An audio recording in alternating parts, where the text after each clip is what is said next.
Today, let's zero in on Donald Trump's many-sided assault on the American people. This is certainly the most dangerous and despicable aspect of his presidency, far more so even than his trade policies or his disastrous approach to foreign affairs. Remember, the United States is a republic, set up so that its people as a whole can govern themselves. They do so not through direct representation, but by selecting decent, capable leaders and delegating specific powers to them. How to cultivate excellence in the citizenry so that there would always be enough knowledgeable people to assume leadership of the government was an abiding concern of the founders.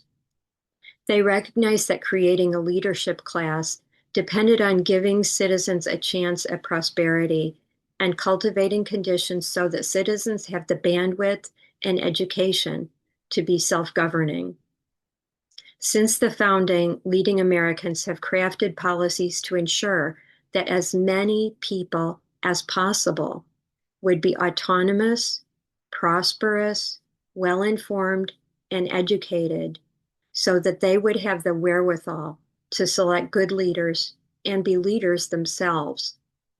The desire to create a virtuous, independent, and well-informed citizenry inspired many institutional features of American life. This desire prompted the United States to acquire vast territories to distribute to its citizens in the 19th century. It inspired the post office, a free press, the National Weather Service. It inspired public schools and land-grant colleges. The United States has invested in its citizens, knowing that this human capital forms the background of Republican excellence. Now we can see that these are the very aspects of federalism under attack today.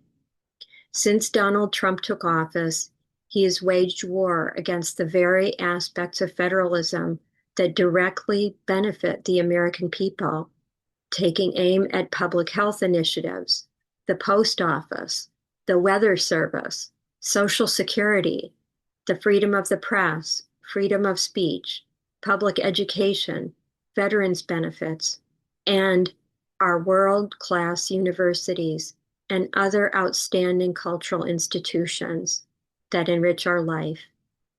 He's taken special aim at our own history and history telling. Collectively, these foundational treasures have made America great. They have given citizens a motive to excel, and they've made the U.S. the envy of the world.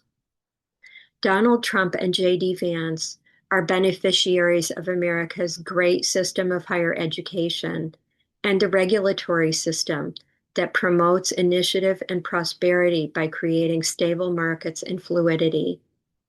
Now Donald Trump is intent on pulling up the ladder and taking away forms of security and opportunity on which ordinary American life depends. Trump is jealous of his own power and success.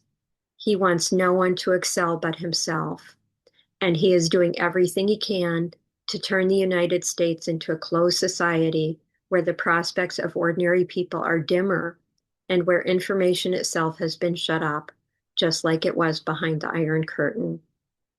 Remember that although Donald Trump calls himself a Republican, he is actually the arch enemy of republicanism and of all that conduces to self-governance. The real target of his agenda isn't federal waste or fraud.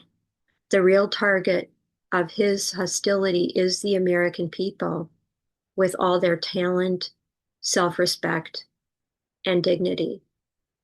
His sun will set, but only if and when the people unite. Thank you so much for listening to me.